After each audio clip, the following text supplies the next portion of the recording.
Buenos días, estimados estudiantes. Vamos ahora a explicarles el algoritmo del método de la regla falsa, o sea, la fórmula que se va a utilizar para hacer las interacciones y los pasos que se deben de seguir, ¿verdad?, al inicio y al final. Entonces, algoritmo del método de la regla falsa. 1.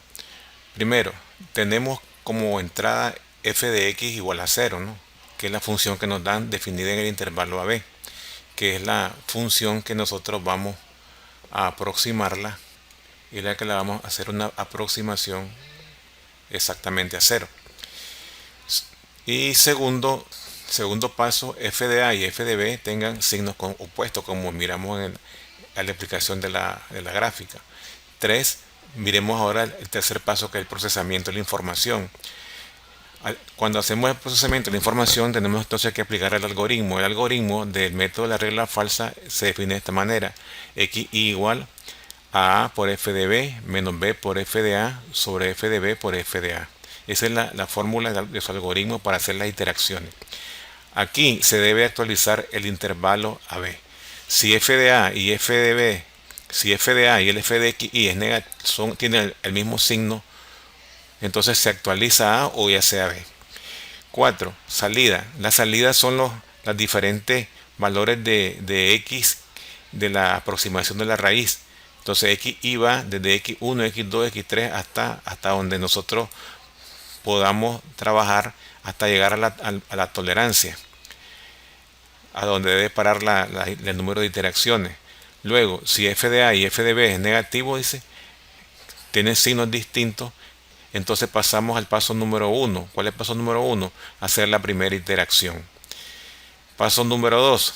Hacemos y calculamos el primer valor de x y con la fórmula con su respectivo algoritmo.